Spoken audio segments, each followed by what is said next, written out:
நாம் எல்லாரும் முழங்கால் படிடுவோம். இன்று 2020 ஆகஸ்ட் 23 ஏசிய 2வது சபைக்கு கர்த்தர் கொடுக்கின்ற செய்தியை கர்த்தருடைய கிருபையினாலே நாம் தியானம் செய்ய இருக்கின்றோம். இந்த செய்தியை கர்த்தர் ஆசீர்வதித்து தரும்படியாக பாஸ்டர் பீட்டர் கிஷோகுமார் செய்வார்கள். சோதரானவரே, பரலோக பிதாவே, துதிக்கிறோம், நன்றி செலுத்துகிறோம். ஆண்டவரே, காலை ஆராதனை நேரத்தில் சோதரானவரே, கர்த்தருடைய கரத்தை தாழ்கிறோம். தேவ சமூகத்திலே நன்றி நாங்கள் கூடி வரும்படி கர்த்தர் சோதரம். ஆண்டவரே, அம்மனவரே, அலங்காரத்துடனே இந்த காலை நேரத்தில் உண்மை நாங்கள் தொழுது கொள்ளத்தக்கதாக எங்களை அர்ப்பணிக்கிறோம். ஆண்டவரே, என்னுடைய ஆவி, ஆத்மா, சரீரம் முழுவதும் ஒப்பு கொடுக்கிறோம். குடும்பமாக என்னை தாழ்த்துகிறோம், சபையாக என்னை தாழ்த்து ஒப்பு கொடுக்கிறோம். நீர் பரிசுத்தம் உள்ளவராக இருக்கிறது போல ஆண்டவரே, உண்மை போலவே எங்களை கூட ஆண்டவரை நீர் பரிசுத்தமாக்குவதற்காக சொல்கிறேன். ஆண்டவரே, ஆண்டவரே, ஆராதனையில் ஒவ்வொரு பகுதியும் நீங்கள் ஆசீர்வதித்து கொடுங்க. பாடல்கள் சோதரானவரே, நாங்கள் விடுதலையாய் ஆண்டவரை ஒரு மனமாக கர்த்தருடைய நாமத்தை உயர்த்தி பாடி மகிமைப்படுத்த சோதரிக்க ஆண்டவரே, ஆண்டவரே தேவனுடைய ஸ்தோத்திரத்தினால் மகிமைப்படுத்த கர்த்தரைகளை ஆண்டவரை சோதரன். நாங்கள் உள்ளளவும் ஆண்டவரை உண்மை மகிமைப்படுத்த கீர்த்தனம் பண்ற உண்மை ஸ்தோத்திரிக்க ஆண்டவரே, அம்மனவரை உயிரோடு இருக்க மட்டும் உண்மையே நாங்கள் உயர்த்த கிருபை உண்மை வார்த்தைகளுக்காக சோதரம். கர்த்தரைகளோடு கூட பேசுங்க ஆண்டவரே. அம்மனவரே, உண்மை ஊழியக்காரனுடைய வாயில் உண்மை வார்த்தைகளை வைத்து கர்த்தருடைய வார்த்தைகள் மூலமாக ஆண்டவரே இவரை நாங்கள் உணர்வடைய ஆண்டவரே பெலனடைய ஆசீர்வதிக்கப்பட ஆண்டவரை அநேகருக்கு ஆசீர்வாதமாய் மாற ஆண்டவரே கர்த்தரைகள் ஒப்பு கொடுக்கிறோம். ஆண்டவரை நல்ல நிலத்தில் விழுந்த விதையை போல ஆண்டவரை 60, 30 பலன் தரும்படி எங்களை அர்ப்பணிக்கிறோம். கர்த்தருடைய வார்த்தையின் மூலமாக ஆண்டவரே தேவரீரப்பா, நாங்கள் தேவரீர் உருவாக்கப்பட்டு கனி கொடுக்க ஆண்டவரே பரலோக ராஜ்யத்தை ஆண்டவரே நாங்கள் தேவரீரப்பா சுதந்திரித்துக் கொள்ள அநேகரை சுதந்திரிக்க நாங்கள் தேவரீர் ஒத்தாசையா இருக்க ஆண்டவரை ஒப்பு கொடுக்கிறோம். எல்லா தடைகளை நீக்க உடைய நாமம் ஒன்றே மகிமைப்படட்டும். ஆண்டவரே, இந்த யூடியூப் பதிவை பார்த்து ஆசீர்வதிங்க. அவங்க வீட்டுல அவங்க இருக்கிற இடத்துல ஆண்டவரே கர்த்தருடைய வல்லமை, கர்த்தருடைய பிரசன்னம் ஆண்டவரை ஒவ்வொருத்தரையும் கூட நிரப்ப ஆசீர்வதிக்க ஆண்டவரை ஆசீர்வாதமாய் மாற்ற ஒப்பு கொடுக்கிறோம். இயேசு கிறிஸ்துவின் நாமத்தில் ஜெபிக்கிறோம். கர்த்தர் ஜெபத்தை கேட்டபடினால கர்த்தரை சோதரம் பண்ணுவோம். சோதரம் சோதரம் சோதரம் சோதரம் எல்லாருமே சேர்ந்து விடலோடு கர்த்தரை சோதரம் பண்ணுவோமா? சோதரம் பரிசுத்தரே, நன்றியோடு துதிக்கிறோம். முக்கு சோதரம், முக்கு சோதரம், முக்கு சோதரம் பரிசுத்தாவியானவரே. ஹல்லேலூயா, ஹல்லேலூயா, ஹல்லேலூயா, ஹல்லேலூயா, ஹல்லேலூயா, ஹல்லேலூயா. ஓரி பலவா சந்தரதிலவா மாகரதிலவா சங்கரதிலவா. ஹல்லேலூயா, ஹல்லேலூயா, ஹல்லேலூயா, ஹல்லேலூயா. உமக்கு நன்றி, உமக்கு நன்றி. கடந்த வாரமெல்லாம் பாதுகாத்துறே, உமக்கு நன்றி. இந்த புதிய வார்த்தைக்காக நன்றி. புதிய காரியம் செய்ய போகிறவரை நன்றி. புதிய பலன், புதிய அபிஷேகம், புதிய வரங்கள், புதிய வேலைப்பாடு எல்லாவற்றும் தரப்போவதற்காக துதிக்கிறோம். ஹல்லேலூயா, ஹல்லேலூயா. புதிய வார்த்தையில் நீரங்கள் செய்வர் எல்லாம் ஆவிக்குரிய சரீர நன்மைகளுக்காக துதிக்கிறோம், துதிக்கிறோம், துதிக்கிறோம். ஜெபத்தோட ஜெயிக்கிறதுங்கள் பாட்டு புஸ்தகத்தில் 83வது பாடல். விடுதலை நாயகன் வெற்றியை தருகிறார். விடுதலை நாயகன் வெற்றியை தருகிறார். எனக்குள்ளே இருக்கிறார், என்ன ஆனந்தம். விடுதலை நாயகன் வெற்றியை தருகிறார். எனக்குள்ளே இருக்கிறார், என்ன ஆனந்தம். நான் பாடி பாடி மகிழ்வேன், தினம் ஆடி ஆடி துதிப்பேன். நான் பாடி பாடி மகிழ்வேன், தினம் ஆடி ஆடி துதிப்பேன். எங்கும் ஓடி ஓடி சொல்லுவேன், எங்கும் ஓடி ஓடி சொல்லுவேன்.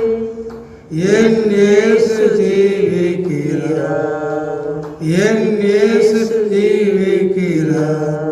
விடுதலை நாயகன் வெற்றியை தருகிறார். எனக்குள்ளே இருக்கிறார். என்ன ஆனந்தம்! அவர் தேடி ஓடி வந்தார். என்னை தேற்றி அழைத்து கொண்டார். அவர் தேடி ஓடி வந்தார். என்னை தேற்றி அழைத்து கொண்டார். என் பாவம் அனைத்து மன்னித்தார். என் பாவம் அனைத்து மன்னித்தார். புது மனிதனாக மாற்றினார். புது மனிதனாக மாற்றினார். விடுதலை நாயகன் வெற்றியை தருகிறார். எனக்குள்ளே இருக்கிறார். என்ன ஆனந்தம்! அவர் அன்பின் அபிஷேகத்தால் என்னை நிரப்பி நடத்துகின்றார். அவர் அன்பின் அபிஷேகத்தால் என்னை நிரப்பி நடத்துகின்றார். சாத்தானின் வலிமை வெல்ல, சாத்தானின் வலிமை வெல்ல அதிகாரம் எனக்கு தந்தார். அதிகாரம் எனக்கு தந்தார். விடுதலை நாயகன் வெற்றியை தருகிறார். எனக்குள்ளே இருக்கிறார். என்ன செங்கடலை கடந்து செல்வேன். யோர்தானை மிதித்து நடப்பேன். செங்கடலை கடந்து செல்வேன். யோர்தானை மிதித்து நடப்பேன். எரிகோவை சுற்றி வருவேன். எரிகோவை சுற்றி வருவேன். எக்காலம் ஊதி ஜெயிப்பேன். எக்காலம் ஊதி ஜெயிப்பேன். விடுதலை நாயகன் வெற்றியை தருகிறார். எனக்குள்ளே இருக்கிறார். என்ன விடுதலை நாயகன் வெற்றியை தருவதற்காக கத்திர சோதரம் எல்லாம் சோதரம் சோதரம். விடுதலை நாயகனை வெற்றி தருவதற்காக துதிக்கிறோம். ஹல்லேலூயா, ஹல்லேலூயா. அவர் அன்பின் அபிஷேகத்தாலே தினமும் நிரப்பி நடத்துவதற்காக கத்திர சோதரம் பண்ணுவோம். சோதரம் இந்த அன்பின் அபிஷேகத்தால் எங்களை நிரப்பி நமக்கு சோதரம், நமக்கு சோதரம், நமக்கு சோதரம். சாத்தானின் வலிமை வெல்ல அதிகாரத்தை நம்ம தந்தபடினாலே கத்திர சோதரம் பண்ணும். சோதரம் சாத்தானின் வலிமை அதிகாரத்தை வெல்ல அதிகாரத்தை எங்களுக்கு தந்ததுக்காக நம்ம துதிக்கிறோம். ஹல்லேலூயா. எரிகோ யோர்தான் எல்லாவற்றிலும் கத்த அதில் ஒரு விடுதலையும் ஜெயித்து தருவதற்காக கத்திர சோதரம் எல்லாம். பிரைஸ் எல்லாம் 88வது பாட்டில் ஒரு 3 அடியை நாம் பாடலாம். குதூகலம் கொண்டாட்டமே. முதல் 3 சரணங்கள். குதூகலம் கொண்டாட்டமே என் இயேசு சந்நிதானத்தில். குதூகலம் கொண்டாட்டமே என் இயேசுவின் சந்நிதானத்தில். ஆனந்தம் ஆனந்தமே என் அன்பரின் திருபாதத்தில். ஆனந்தம் ஆனந்தமே என் அன்பரின் திருபாதத்தில். குதூகலம் கொண்டாட்டமே என் இயேசுவின் சந்நிதானத்தில். பாவமெல்லாம் பறந்தது, தீர்ந்தது இயேசுவின் இரத்தத்தினால். பாவமெல்லாம் பறந்தது, நோய்கள் எல்லாம் தீர்ந்தது இயேசுவின் இரத்தத்தினால். கிறிஸ்துவுக்குள் வாழ்வு, கிருபையால் மீட்பு, பரிசுத்த ஆவியினால். கிறிஸ்துவுக்குள் வாழ்வு, கிருபையால் மீட்பு, பரிசுத்த ஆவியினால். குதூகலம் கொண்டாட்டமே. ஆமென். இயேசுவின் சன்னிதானத்தில் அல்லேலூயா. குதூகலம் கொண்டாட்டமே. என் இயேசுவின் சன்னிதானத்தில் தேவாதி தேவன் திருதூரம் தங்கும் தேவாலயம் நாமே. தேவாதி தேவன் திருதூரம் தங்கும் தேவாலயம் நாமே. ஆவியான தேவன் அச்சரமான அதிசயம் அதிசயமே. ஆவியான தேவன் அச்சரமான அதிசயம் அதிசயமே. குதூகலம் கொண்டாட்டமே. அல்லேலூயா. என் இயேசுவின் சன்னிதானத்தில் குதூகலம் கொண்டாட்டமே. என் இயேசுவின் சன்னிதானத்தில் எக்கால சத்தம் தூதர்கள் கூட்டம் நேசர் வருகின்றார். எக்கால சத்தம் தூதர்கள் கூட்டம் நேசர் வருகின்றார். ஒரு நொடி பொழுதில் மறுரூபமாகும் மகிமையில் பிரவேசிப்போம். ஒரு நொடி மறுரூபமாகும் மகிமையில் பிரவேசிப்போம். குதூகலம் கொண்டாட்டமே. என் இயேசுவின் சன்னிதானத்தில் குதூகலம் கொண்டாட்டமே. என் இயேசுவின் சன்னிதானத்தில் வல்லவராம் இயேசு வாழ வைக்கும் தெய்வம் வெற்றி மேல் வெற்றி தந்தாரையா. வல்லவராம் இயேசு வாழ வைக்கும் தெய்வம் வெற்றி மேல் வெற்றி தந்தார். ஒரு மனமாய் கூடி ஓசன்னா பாடி ஊரெல்லாம் கொடியேற்றுவோம். ஒரு மனமாய் கூடி ஓசன்னா பாடி ஊரெல்லாம் கொடியேற்றுவோம். குதூகலம் கொண்டாட்டமே. இயேசுவின் சன்னிதானத்தில் குதூகலம் கொண்டாட்டமே. இயேசுவின் சன்னிதானத்தில் அவருடைய ரத்தத்தினால நம்முடைய பாவங்கள் நோய்கள் எல்லாம் நம்ம விட்டு கத்த எடுத்து போட்டபடினால கத்திர சோதரம் பண்ணுவோம். சோதரம் சோதரம் சோதரம் சோதரம். அல்லேலூயா அல்லேலூயா. Praise the Lord. தேவாதி தேவன் தினதோறும் தங்கும் தேவாலயம் நாமே அந்த ஆலயம். நமக்குள்ளே வாசம் பண்ணுவதற்காக கத்திர சோதரம் பண்ணுவோம். Price the Lord. நம்மை வாழ வைக்கும் தெய்வம் இயேசு வல்லவர். வெற்றி மேலே வெற்றி தருவார். அதற்காக கத்திர சோதரம் அல்லமா சோதரம். ஒரு நொடி பொழுதிலே மருமாக்கி மகிமையிலே அவனை சேர்ப்பதற்காக கத்திர சோதரம் அல்லலாம். சோதரம் சோதரம். நன்றியோடு துதிக்கிறோம் துதிக்கிறோம் துதிக்கிறோம் துதிக்கிறோம் துதிக்கிறோம் துதிக்கிறோம் துதிக்கிறோம். Price the Lord. நாம் பாடின பாடலை கத்தை ஏற்றுக்கொண்டால் இன்றைக்கு நாம் முன்னர் பாட்டு 2-3 வசனத்தை வாசித்து நாம் அதிலிருந்து இந்த வாரம் ஒரு புதிய அனுபவத்தை நாம் கற்றுக்கொள்ளலாம். காட்டு மரங்களுக்குள்ளே கிச்சிலி மரம் எப்படி இருக்கிறதோ கிச்சிலி மரம் எப்படி இருக்கிறதோ அப்படியே குமரருக்குள்ளே நேசர் இருக்கிறார். இந்த வசனம் கடந்த 4 மாதத்துக்கு மேலாக 1 பாட்டு 2-3 வசனத்திலிருந்து கிச்சிலி மரத்தினுடைய தனித்தன்மை குறித்து, நம்முடைய ஆத்மா நேசனுடைய தனித்தன்மை குறித்தும் திருசாமியின் தனித்தன்மை குறித்து நாம் தியானம் பண்ணி கொண்டு வருகிறோம். கடந்த சில மாதங்களாக தனித்தன்மை வாழ்ந்த சில பரிசுத்தவான்கள் நீதிமான்களை நாம் தியானம் பண்ணி கொண்டு வருகிறோம். அதனுடைய ஆத்மாவுக்கும் நமக்கு பிரயோஜனமாக இருக்கிறது. அந்த அடிப்படையில் எலிசாவுடைய தனித்தன்மை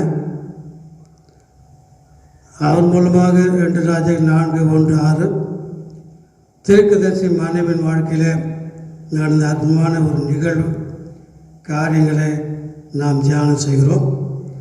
அது 2 காரியம் என்று நாம் பார்க்கிறோம். ஒன்று அவருடைய உண்மை, 2 அவருடைய விசுவாசம். நாம் உண்மையை தியானம் பண்ணி விசுவாசத்துக்குள்ளே வந்திருக்கிறோம். கடந்த வாரத்தில் ஸ்தேவானுடைய விசுவாச வாழ்க்கை, அவர் மூலமாக அநேக காரியங்களை நாம் கற்றுக்கொண்டோம். அது நமக்கு மிகவும் பிரயோஜனமாக இருந்தது. இன்றைக்கு நாம் அப்போஸ்தலர் 8ஆம் அதிகாரம் முழுவதும் எல்லாத்தையும் வாசிக்க முடியாது. அந்த அதிகாரம் 1 முதல் கடைசி வரை அங்கே ஸ்தேவான் மரிக்கிறார். ஒரு வல்லமையான ஒரு ஊழியக்காரன், கடந்த வாரம் தியானம் விசுவாச வீரன், பல மகிமையான காரியங்கள், அற்புதமான காரியம் செய்தவர். அவர் இரத்த சாட்சியாக மறித்து விட்டார். அப்போது சில மக்கள் சிதறடிக்கப்பட்டாங்க, சில போராட்டங்கள் வந்தது. அந்த ஸ்தேவான் மறந்த பிறகுதான் கர்த்தர் பிலிப்பை தன் கையில் எடுக்கிறார். அந்த அதிகாரம் முழுவதும் நாம் ஜெபத்தோடு வாசிப்போம்னா, 8ஆம் அதிகாரத்தின் ஆரம்பத்தில் ஸ்தேவானுடைய மரணம்.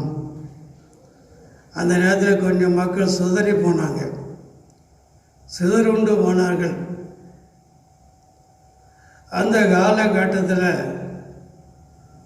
கர்த்தர் சபையை மீண்டும் கட்டுவதற்கு, சிதறி போன மக்களை ஒன்று திரட்டுவதற்கு, பரிசுத்த ஆவியினுடைய வல்லமை மக்கள் மத்தியில் இறங்கி வருவதற்கு ஸ்தேவானுக்கு பிறகு கர்த்தர் பிலிப்பை கையில் எடுக்கிறார். அதான் இன்றைக்கு நாம் தியானம் பண்ண போகிறோம். இந்த பிலிப்பை கர்த்தர் கையில் எடுக்கும் பொழுது இந்த அதிகாரத்தில் குறைஞ்சது ஒரு 5 காரியங்களை நாம் தியானம் பண்ண போகிறோம்.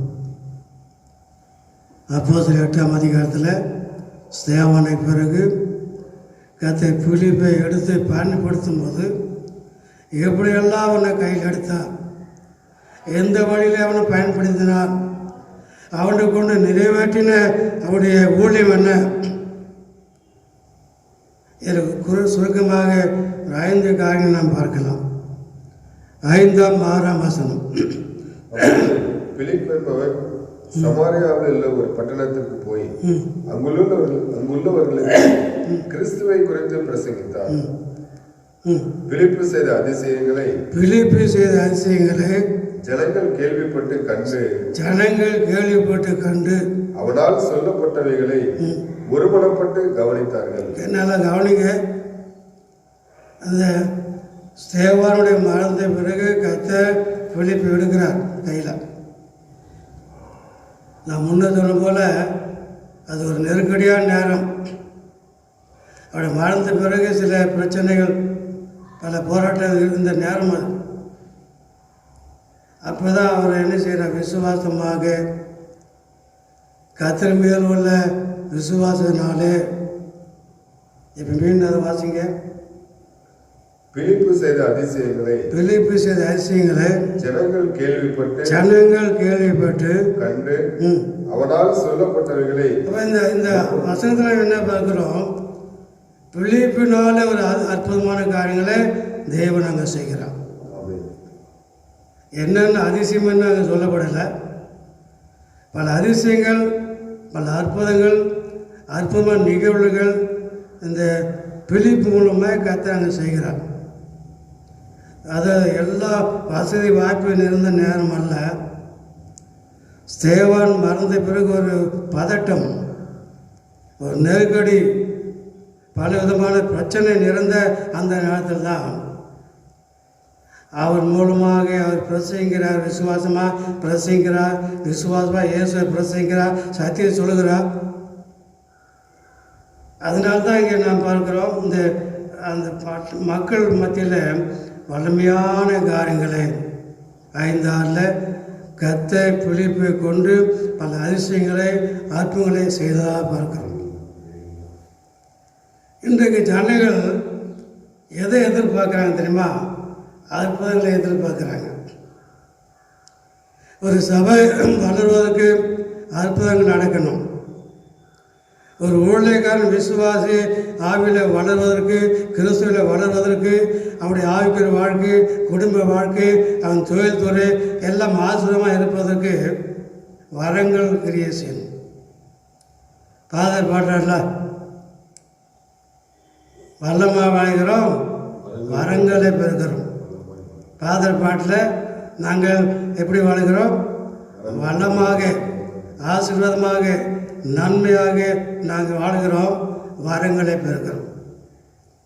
அப்போ நம்முடைய வாழ்க்கை கிறிஸ்துக்கு இன்றைக்கு என்ன ஒரு சபை விசுவாசனுடைய வாழ்க்கை வளமாக, கொழுமையாக, செழிப்பாக இருக்க வேண்டுமானா இந்த சபைக்குள்ளே நமக்குள்ளே, எனக்குள்ளே, நமக்குள்ளே வரங்கள் என்ன செய்யணும்? கிரியை செய்யணும். நம்ம நூற்றுக்கணக்கான மக்கள் கூடி வந்தாலும் எல்லாருக்கும் ஒரு மாதிரி வரம் இருக்காது, ஒவ்வொருக்கும் ஒரு வரம் இருக்கும். சிலர் நல்லா செவிப்பாங்க, ஒரு ஜெப வரம் இருக்கும். சிலர் நல்லா துதிப்பாங்க, துதிக்கிற வரம் இருக்கும். நல்லா பாடுவாங்க, பாடுகிற வரம் இருக்கும். சில வசனத்தை நல்லா பிரசங்கிப்பாங்க, பிரசங்கிற வரம் இருக்கும். சிலருக்கு ஆத்மாவை சந்தித்து பாரப்பட்டு அவளுக்கு சத்தியத்தை சொல்லி சபையை கொண்டு வந்து சபையில் சேர்ப்பார்கள். இது போன்ற ஒரு காரியம்தான் இன்றைக்கு சபைகள் நாம் வளர்வதற்கு அது முக்கிய காரணம். அதை மறக்கக்கூடாது.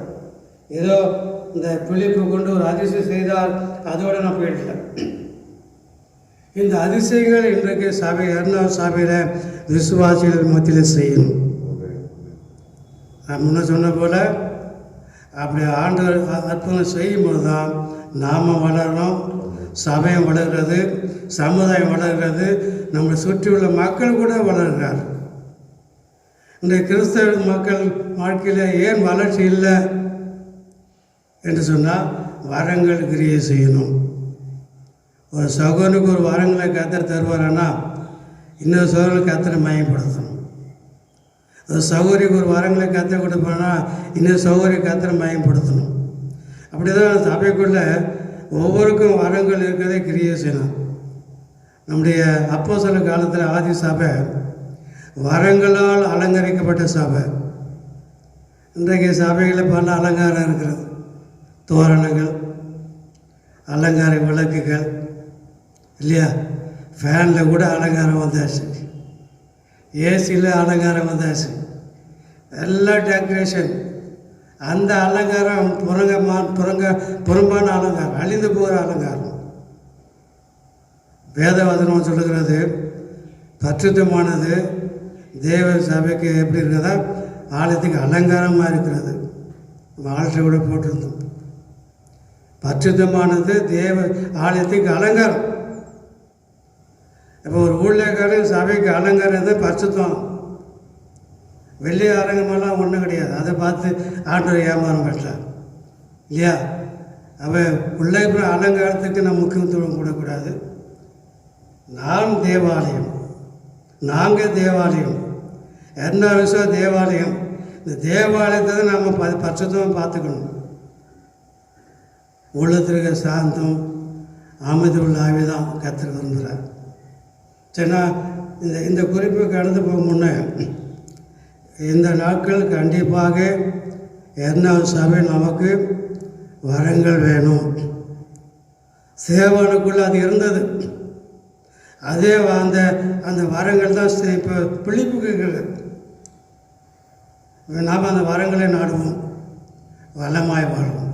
என்னது வரங்களை நாடுவோம், வல்லமாய் வாழ்வோம். வல்லமாய் வாழ்வோம், வரங்களை பெறுவோம். ஒரு அலையா சொல்லமா, அலையலுயா. 2வதாக அப்போஸ்தலர் 8:7 வாசிங்க. அநேகரில் இருந்த அசுத்த ஆவிகள் மிகுந்த சத்தத்தோடு கூப்பிட்டு அவர்களை விட்டு புறப்பட்டு போனது. அநேக திமிர்வாதக்காரரும் சப்பானிகளும் குணமாக்கப்பட்டார்கள். அந்த பட்டணத்திலே மிகுந்த சந்தோஷம். நாம் அதை அடுத்த குறை போகலாம். இங்கே நான் பார்க்குற அந்த 8ஆம் வசனத்தை, இந்த வசனத்தில் 7 வாசிங்க இல்லையா. என்ன வாசிங்க 7ல் அநேகர் வந்து என்ன அசுத்தாவிகள் மிகுந்த சத்தத்தோடு அநேக அசுத்தாவிகள் மிகுந்த சத்தத்தோடு கூப்பிட்டு அவளை விட்டு புறப்பட்டது. அநேக திமிர்வாதக்காரர்களும் சப்பானிகளும் குணமாக்கப்பட்டார்கள். இப்போ இந்த இடத்துல பார்த்து ஒரு திரளான கூட்டம். பொதுவாக திமிர்வாதக்காரனாக்க அவனை அடக்க முடியாது. அவன் எப்படி கோமா ஸ்டேஜ் உள்ளால ஒன்றும் தட்டி கொடுவோன்னு பேச முடியாது. அதுக்கு முன்னே நம்ம பார்க்குறவங்க அநேக வியாதிஸ்தர்கள், அநேக அசுத்தாவிகள். எப்போ அந்த பிலிப்பு அந்த பட்டந்தோறும் பிரசங்கம் பண்ணி சத்தியம் சொன்ன பிறகுதான், விசுவாசமாக ஊழியத்தை அவர் செய்யும் பொழுது தான் அநேக அசுத்தாவிகள் ஜெபிக்கிறார், விசுவாசமாக ஜெபிக்கிறார். அப்படி விசுவாச ஜெபத்தை விட்டு அநேக அசுத்தாவிகள் விலகுது, அநேக வியாதிகள் விலகுறது, பேய்கள் ஓடுகிறது, நோய்கள் குணமாகிறது, திமிர்வாதக்காரர்கள் சுகமாக்கப்பட்டார்கள். அப்போஸ்தலர் 14ஆம் அதிகாரம் 8ஆம் வசனம் முதல் கொஞ்சம் வாசிங்க. லிஸ்திரியாவிலே ஒருவன் தன் தாயின் வயிற்றிலிருந்து பிறந்தது முதல் சப்பானியாய் இருந்து ஒருபோதும் நடவாமல் கால்கள் வணங்காதவனாய் உட்கார்ந்து பவுல் பேசுகிறதை கேட்டுக்கொண்டிருந்தான். அவனை பவுல் உற்று பார்த்து ரட்சிப்பு கேட்ட விசுவாசம் அவனுக்கு உண்டென்று கண்டு நீ எழுந்து காலூன்றி நிமிர்ந்து நில் என்று உரக்க சத்தம் போட்டு சொன்னார். உடனே அவன் குதித்தெழுந்து நடந்தார். ஒரு அல்லேலூயா சொல்லுமா? லிஸ்திராவிலே தாயின் வயதில் பிறக்கும் போதே சப்பானியா பிறந்தான் இல்லையா? ஒருபோதும் நடக்கலை. அவன் பிறந்த நாள் தான் நடந்தது கிடையாது, வரலாறு இல்லை. ஆனால் இங்கே பவுல் என்ன சொல்கிறாரு, அவன் உற்று பார்க்குறாரு, அவனுக்குள்ள ஒரு விசுவாசம் இருக்கிறது. இயேசு கிறிஸ்து என்ன சுகமாக்குவார், இந்த பவுல் ஜெபம் பண்ணாக்க இயேசு சுகமாக்குவார்னு விசுவாசம் இருந்தது. அவனை சொல்கிறாரு, நீ எழுந்து நடப்பா. நடந்தானா இல்லையா? இப்போ லிஸ்திராவில் தாயின் வயிற்றிலிருந்து ஒரு நாளும் நடக்காத இந்த சப்பானி நடந்தான்னா அவன் விசுவாசம். அவளுக்கும் விசுவாசம் இருந்தது. ஒரு நாள் நடக்க முடியாத அந்த அந்த சப்பானிக்கும் அந்த விசுவாசம் இருந்தது. இப்போ அந்த வசனத்தை பார்க்குறீங்க, அவனை நடந்தான் குதித்தான் பார்க்குறீங்க. இதெல்லாம் எப்படி நடந்தது? விசுவாசம். இதுதான் விசுவாசம். பிலிப்புடைய விசுவாசம்தான் அநேக ஜனங்களுடைய வியாதி குணமாக காரணம். பவுலுக்குள்ளே அந்த சப்பானுக்குள்ளே அந்த அசைக்கிற விசுவாசம் தான் இன்றைக்கு நாம் பார்க்குறோம். அவன் நடக்க ஆரம்பித்தான். சில வழியில் சில காரியங்கள் முடக்கப்பட்டிருக்கும் நம்ம வாழ்க்கையில். பிசாசு சில காரியங்கள் முடக்கி வச்சுருப்பான். எப்படி? பேங்க் அக்கௌண்ட் முடைக்கிற மாதிரி, செல்ஃபோன் முடைக்கிற மாதிரி, நம்ம சொத்துல முடைக்கிற மாதிரி, சில வேளை நம்ம செயல்படாமல் உடைக்க வச்சிருவோம். இவங்க ஆண்டருக்காக எதுவும் செய்யக்கூடாது, பாடக்கூடாது, துதிக்கூடாது, ஆராயக்கூடாது, ஜெபி கூட அப்படி தான் பண்ணி வச்சுருக்கான், முடைக்க வச்சுருப்பான். ஆனால் வேதம் சொல்கிறது, இப்போ முடக்கி வைக்கப்பட்ட அந்த சப்பானி இப்போது நடக்க ஆரம்பித்தான். இப்போ நம்முடைய வாழ்க்கையிலே பிசாசு எதெல்லாம் முடக்கி வச்சிருப்பானோ அதை கத்த சீக்கிரம் செயல்பட வைக்க போகிறார். நான் அப்படி தான் விசுவாசிக்கணும். இன்றைக்கு உள்ள காலகட்டங்களில் கத்தரை ஆராதிக்க முடியல, பல முழக்கங்கள் இருக்கிறது, தடைகள் இருக்கிறது. அதெல்லாம் நான் கண்டு பயப்படாமல் சீக்கிரம் ஒரு நாள் முடவு நடந்தால் அவன் செயல்பட்டால் நாங்களும் செயல்படுவோம். கத்திருக்க வேண்டும். அவர் நமக்குள்ளே செயலாற்றுகிறவர். நம்ம இயேசு யார்? நம்ம கூட இருந்தில்ல, மாத்திரம் இல்லை, நமக்குள்ளே இருந்து செயல்படக்கூடியவர் அவர் தான். அப்போ இந்த வசனத்தில் நம்ம என்ன கற்றுக்கிறோம்? இந்த பிலிப்பு பட்டணத்தை விசுவாசமாக பிரசங்கித்து ஜெபித்த பொழுது அநேக வியாதிகள், நோயாளிகள், அந்த அசுத்தாவிகள், திமிர்வாதர்கள் சுகமாக்கப்பட்டார்கள்.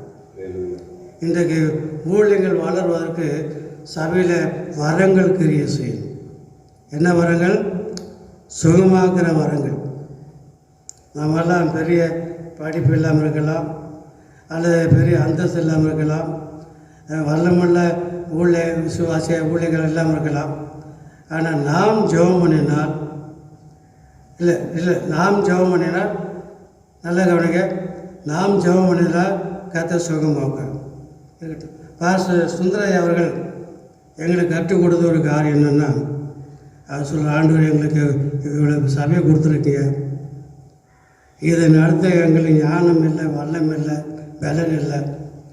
இந்த சுந்தரான் ஜெபம் பண்ணால், சாம் சுந்தரம் ஜெபம் பண்ணால், எங்கள் ஊழியக்காரன் ஜெபம் பண்ணால் வியாதி குணமான போதும். எங்களுக்கு அதுக்காக ஒரு ஆள் தேவையில்லை. அப்படியே பரிசுத்த வாழ்க்கை ஜெபம் பண்ணி தான் இன்றைக்கு தமிழ்நாடு மாத்திரம் இல்லை, இந்தியா மாத்திரமல்ல, உலகம் முழுவதும் அப்போஸ்தலர் கிறிஸ்துவ வல்லமையாய் கர்த்தர் பயன்படுத்தி வர்றார்.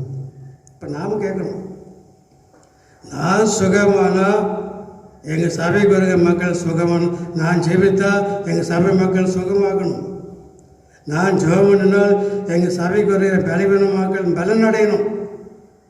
இப்போ ஒவ்வொரு விசுவாசியும் கேட்டு பாருங்கள். நாம் எல்லாரும் கேட்கணும், எனக்கு அந்த வரம் தேவை. பிலிப்புக்கு அந்த வரத்தை கருத்தை கொடுத்தா. அடுத்து நம்ம 8ஆம் வசனம். அந்த பட்டணத்திலே மிகுந்த சந்தோஷம் உண்டாயிற்று. சீமோன் என்று பெயர் கொண்ட ஒரு இடத்துல பார்க்குறீங்க. 3வது என்ன தெரியுமா? பிலிப்பு அந்த பட்டணத்தை தான் பிரசங்கம் பண்ணினார்.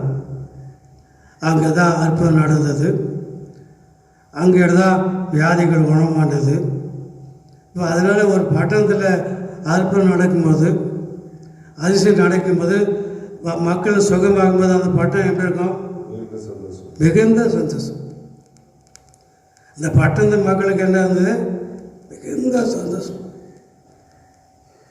3வது பிலிப்பின் வாழ்க்கையில் கர்த்தர் செய்த ஒரு காரியம்னா, அவன் நிமித்தம் அந்த பட்டணங்கள் சுற்று வட்டார மக்கள் மிகுந்த சந்தோஷம் அடைந்தார்கள். ஒருவேளை கலங்கியிருப்பாங்க, சோர்ந்து போயிருப்பாங்க, பின்வாங்கியிருப்பாங்க, தேவனை தேடுவதற்கு மனதில்லாமல் இருந்திருப்பாங்க, அந்தகார இருளில் நெருக்கப்பட்டு உடல் இல்லாமல் இருந்திருப்பாங்க. ஆனால் இவர் ஜெபித்து ஆண்ட விடுதலை கொடுத்த பிறகு அந்த மக்களுக்கு என்ன வந்தது? சந்தோஷம். என்னை கேட்டுக்கொண்டு 2ஆம் சபை மக்களை, கடந்த நாட்களில் நீங்கள் சந்தோஷத்தை இழந்திருக்கலாம். ஏதோ ஒரு பிரச்சனைனால, ஏதோ ஒரு ஆபத்தினால, ஒரு இழப்பினால, ஒரு வியாதினால, பலவீனத்தினால ஒருவேளை நீங்கள் சந்தோஷம் இழந்திருப்பீங்க. அந்த பட்டணம் களி கொடுத்த போல பட்டணமாக உங்களுடைய இருதயம், உங்கள் வாழ்க்கை என்ன செய்யப்போ? சந்தோஷம் அடையும். யோவான் 20ஆம் அதிகாரம் 19-20ஆம் வசனத்தை வாசிங்க. வாரத்தின் முதல் நாளாகிய அன்றைய தினம் சாயங்கால வேளையிலே சீசர்கள் கூடியிருந்த இடத்தில் யூதருக்கு பயந்ததினால கதவுகளை பூட்டியிருக்கையில் இயேசு வந்து நடுவே நின்று உங்களுக்கு சமாதானம் அவர் இப்படி சொல்லி நம்முடைய கைகளையும் விலாவையும் அவர்களுக்கு காண்பித்தார். சீசர்கள் கர்த்தரை கண்டு சந்தோஷப்பட்டார்கள். சொல்லமா? அல்லேலூயா. அவருடைய விழாவை பார்த்தாங்க, காயத்தை பார்த்தாங்க, பயந்தாங்க. சீசர்கள் யூதருக்கு பயந்த வீட்டெல்லாம் பூட்டிட்டாங்க, வெளியே வர முடியல. அடுத்த கட்டம் என்னன்னு தெரியாது, எதிர்கால வாழ்க்கை இரண்டு போச்சு. ஆனால் இயேசு அந்த வீட்டுக்குள்ள வந்து சமாதானம் சொன்னார். பிறகு தன்னுடைய கைகளையும் கால்களையும் விழாவெல்லாம் காண்பிறார். இதை பார்த்தவர்கள் என்ன செய்ய? மிகுந்த சந்தோஷம். என்னை கேட்ட அன்பான 2ஆம் சபை மக்களை, நீங்கள் உங்கள் வீட்டில் பயந்துருக்கீங்களா? கலங்கியிருக்கீங்களா? நடுங்கி கொண்டிருக்கீங்களா? உங்கள் நடுவே இயேசு உயிர்த்தெழுந்த இயேசு உங்கள் நடுவே இறங்கி வருகிறார். சமாதானம் மாத்திரமல்ல, அதோடு கூட அவர் சந்தோஷத்தை அவர் கொண்டு வந்திருக்கிறார். இனி எந்த யூதருக்கும் நம்ம பயப்பட வேண்டிய அவசியம் இல்லை, எந்த பிரச்சனையும் பயப்பட வேண்டிய அவசியம் இல்லை. கர்த்தர் பிலிப்பு மூலமாக 3வது செய்கிற காரியங்கள் இந்த மக்களுக்கு பட்டணத்தாருக்கு சந்தோஷத்தை கொடுக்குறான்.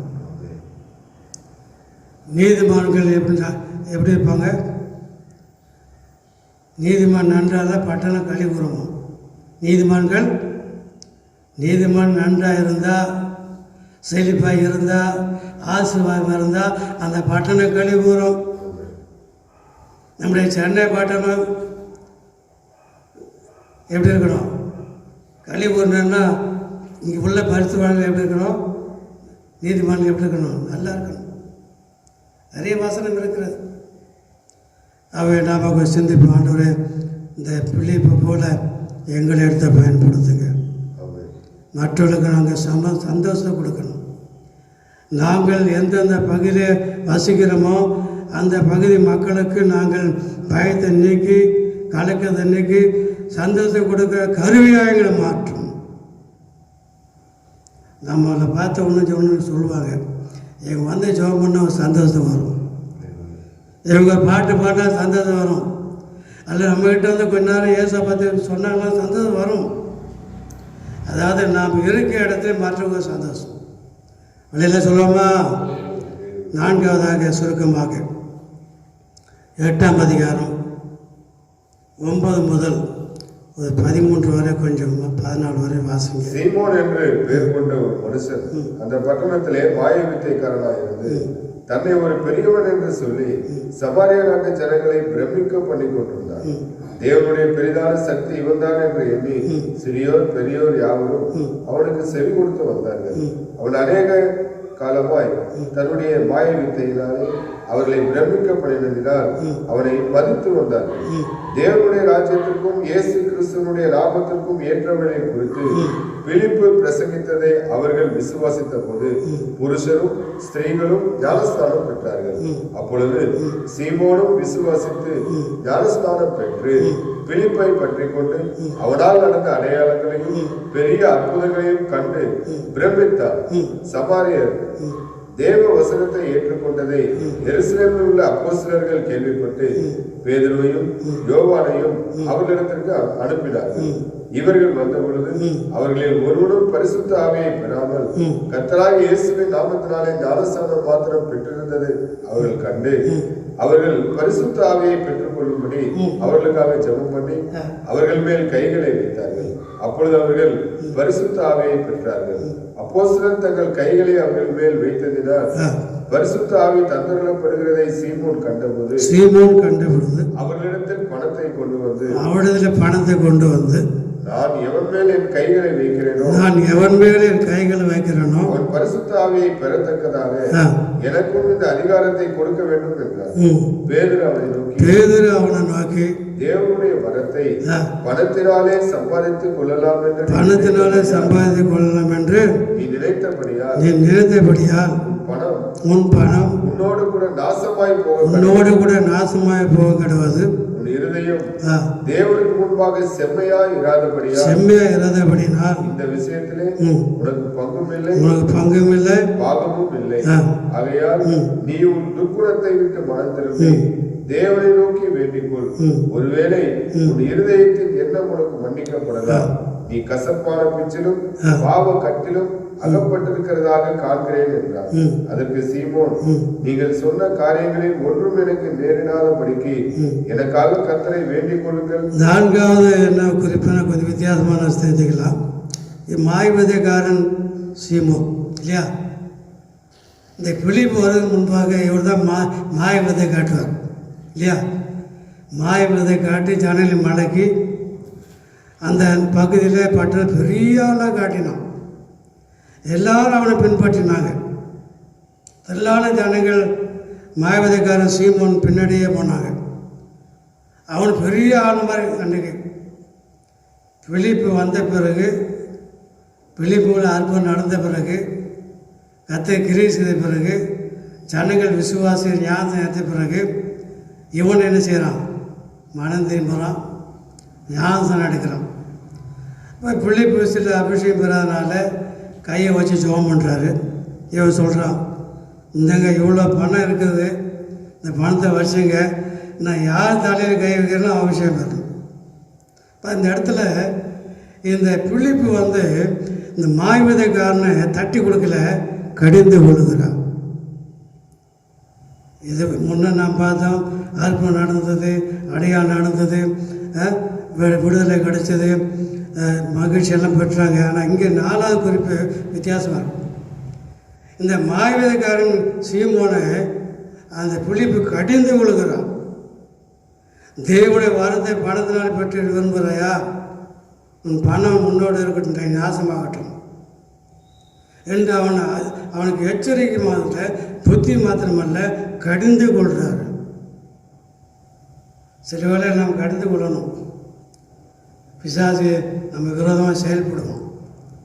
மாயவேதக்காரனை போல சீமோன் போல சில வந்து வரங்களை கூட இப்போ பார்க்குற நிறைய இடத்துல பணம் கொடுத்தா டாக்டர் போட்டோம், பணம் கொடுத்தாக்க பாஸ்டர் போட்டோம், பணம் கொடுத்தா சுவிசேஷ போட்டாங்க. இப்படி பணத்தை கொடுத்து வாங்குறாங்க. படிக்கிறது வேறு, டிப்ளமா சர்டிஃபிகேட்டு டாக்டரேட் எல்லாம் நிறைய பேர் பண்ணுறாங்க. கத்தோடைய பிள்ளை பைபிளில் கூட எத்தனையோ பேர் பல பட்டங்களும் படிக்கிறாங்க. வேதத்தில் கூட டாக்டரேட் வாங்கியிருக்காங்க, ரொம்ப நல்லது. ஆனால் இன்றைக்கு சில இடங்களில் பார்த்திங்கன்னா அங்கங்கே காசு கொடுத்துட்டு பட்டங்கள் வாங்குறது அது இல்லை. இவன் அப்படி தான் நினச்சான். பணத்தை கொடுத்தாக்க அவருக்கு அதிகாரம் கொடுத்தான்னு நினச்சி இல்லை, கடிந்து கொள்கிறான். இன்றைக்கு நாம் என்ன செய்யணும்? கடிந்து கொள்ளணும். பொதுவாக இயேசு கிறிஸ்து கூட சாட்டை எடுத்து கல்ல குகையாக இருக்கிறது வியாபாரம் பண்ணுறாங்க அப்படின்னு ஆளுக்கு வந்து என்ன செய்தாராம்? சாட்டை எடுத்து அடித்தான்னு சொல்கிறாங்க. அந்த காலகட்டம் வேறு. அது அர்த்தம் அதில்லை. தவறு செய்யறவளை இயேசு எச்சரிக்கிற புத்தி சொல்கிறான். இன்றைக்கு நாம் கூட என்ன செய்யணும்? நமக்கு விரோதமாக பிசாசு கிரியை செய்வது, தவறான உபதேசங்கள் வரும்பொழுது கடிந்து கொள்ளணும். கடிந்து கொள்ள வேண்டும். நாம் சிக்ஷிக்க வேண்டும். சிக்ஷிக்க வேண்டிய மக்களை சிக்ஷிக்க வேண்டும். நான் பார்க்குறேன், இங்கே பிலிப்புக்குள்ளே ஒரு தைரியத்தை நான் பார்க்குறேன். அவன் மாய்வதற்காரன் பின்னாடி ஏதாவது பிரச்சனை பண்ண நினைக்கல, தைரியமாக அவனோட பேசுகிறாரு, புத்தி சொல்கிறாரு, எச்சரிக்கிறார், கடிந்து கொள்கிறார். நாம் இன்றைக்கு கூட என்ன செய்யணும்? இதை போல் மாய்வதற்காரனை போல் அன்றைக்கு எழும்புவாங்க. அவளை நான் தைரியமாக எதிர்கொள்ளணும். எப்படி? தைரியமாக எதிர்கொள்ளணும், கடிந்து கொள்ள வேண்டும். கடைசியாக 5வது ஒரு காரியம், அப்போஸ்தலர் 8ஆம் அதிகாரம் 26ஆம் வசனத்தை வாசிங்க. பின்பு 26 முதல் 27, 28. பின்பு கர்த்தருடைய தூதன் பிலிப்பை நோக்கி, நீ எழுந்து தெற்கு முகமாய் எருசலேமிலிருந்து காசா பட்டணத்துக்கு போகிற வனாந்திர மார்க்கமாய் போ என்றார். அந்தபடி அவன் எழுந்து போனான்.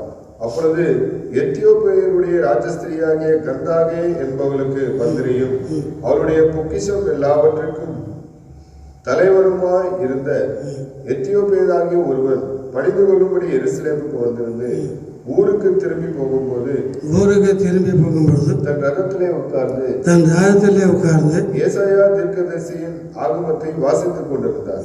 ஆவியானவர், நீ போய் அந்த ரதத்துடனே சேர்ந்து கொள் என்று பிலிப்புடனே சொன்னார். அவர்கள் தண்ணீரிலிருந்து கரையேறின பொழுது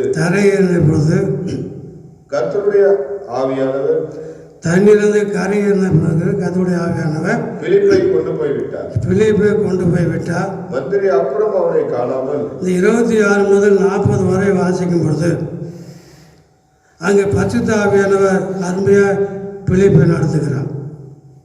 நீ வேகமாக போ, ரதத்தில் போய் ஏறிக்கொள்.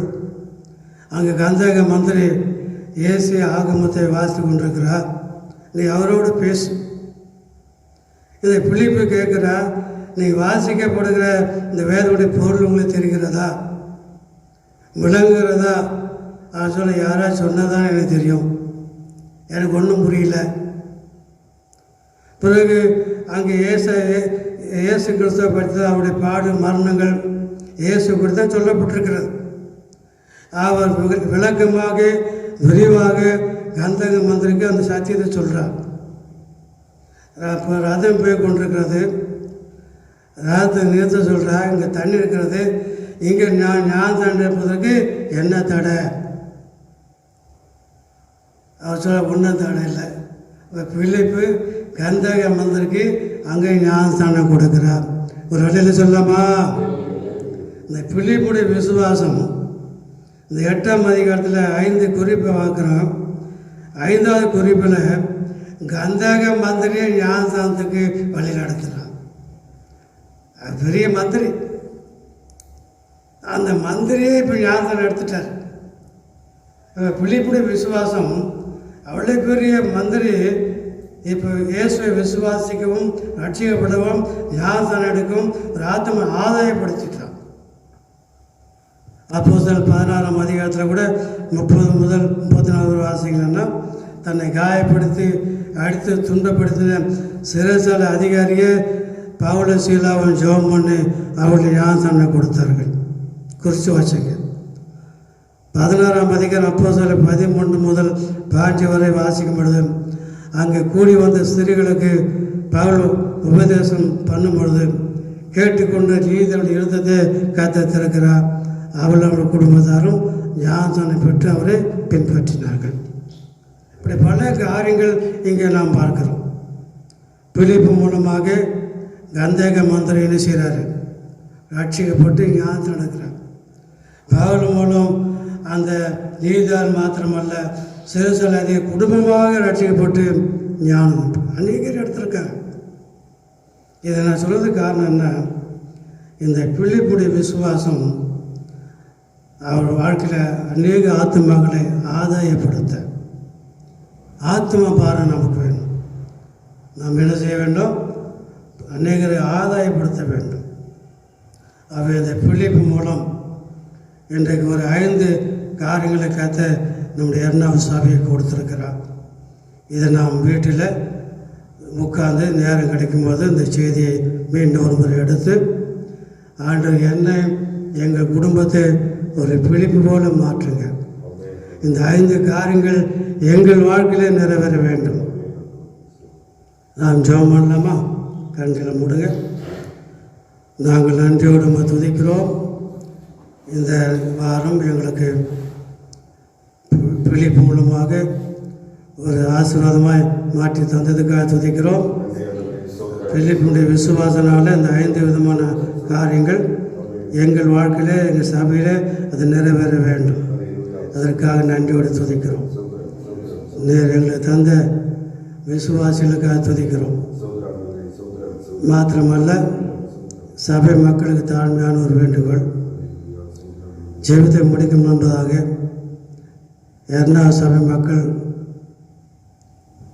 இந்த நாட்களில் கிறிஸ்துக்குள், கிறிஸ்துவ போல, கிறிஸ்துவுக்காக, கிறிஸ்துவோடு கூட இருக்க வேண்டும் என்று நம்முடைய ரட்சகர் இயேசு விரும்புகிறார். நலமானதை பிடித்து கொள்ளுங்க. பொல்லாக தோன்றுகிற காரியம் விட்டு விலகுங்க. மற்ற ஊழியர்களை விரோதமாக குறை சொல்லக்கூடியவர்களை விட்டு இயேசு 2வது சபை விலகியே இருக்க வேண்டும். அவளுக்காக நாம் ஜெபம் பண்ணுங்க. அது மாத்திரமல்ல, தற்போது இந்த corona virus Chennai, Tamil Nadu, India முழுவதும், உலக நாடு முழுவதும் மிக அச்சுறுத்தலாக காணப்படுகிறது. தற்போது சென்னையில் சற்று குறைந்தாலும் மற்ற டிஸ்ட்ரிக்டிலும் அது அதிகமாக காணப்படுகிறது.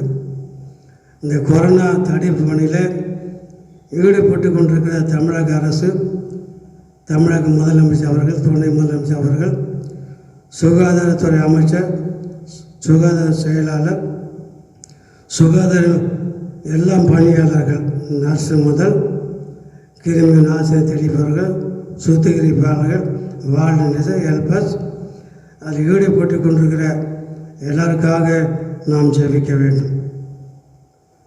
இந்த கொரோனா தடுப்பில் இரவும் பகலும் பாடுபட்டுள்ள சுகாதாரத்துறை மாத்திரமல்ல, போலீஸ் துறையினருக்காக ஜெபிக்க, அவருடைய குடும்பத்துக்காக ஜெபம் பண்ணுங்க. அவர்கள் நல்ல சுகம் கிடைக்க வேண்டும். எதிர்கட்சி தலைவர்கள், மற்ற சமூக ஆர்வலர்கள், விசேஷமாக இந்த குறும்பட செய்திகள் பத்திரிகை மூலமாக பல விழிப்புணர்வு உண்டாக்கக்கூடிய எல்லா மக்களுக்காக நீங்கள் ஜெபிக்க வேண்டும். குறிப்பாக சொல்ல வேணும்னா நம்முடைய தமிழகம், இந்தியா, உலக மக்கள் சீக்கிரம் வைரஸிலிருந்து விடுவிக்கப்பட வேண்டும். அதற்காக அதில் ஈடுபட்டு கொண்டிருக்கிற எல்லாருக்காக கண்ணீரோடு ஜெபிங்க.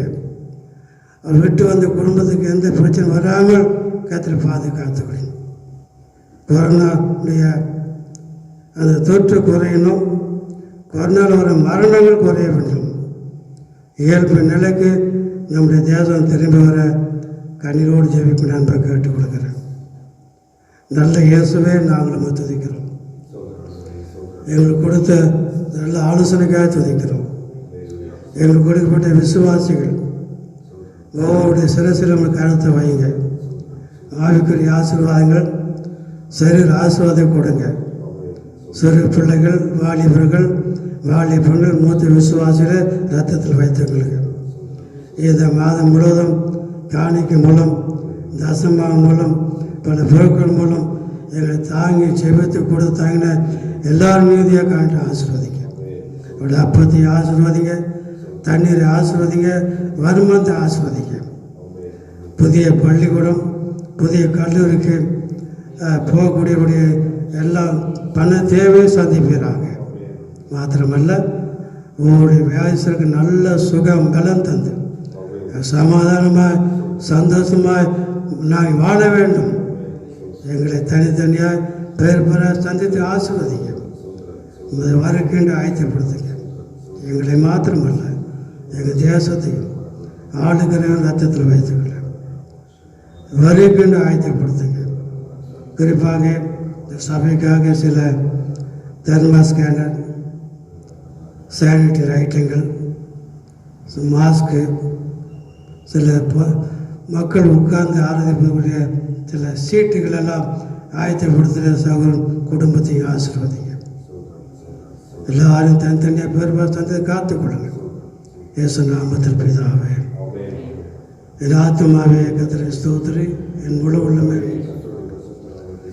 என் ஆத்துமாவே கர்த்தரை ஸ்தோத்திரி, கர்த்தரை செய்த சொல்லும் நம்முடைய கர்த்தராக இயேசு கிறிஸ்து பிதாவாக இதோட அன்பும் பச்சை மரணோடும் வருங்க மட்டும் இருப்பதாக. God bless. ஜெபத்தோடு சொல்லுங்கள்.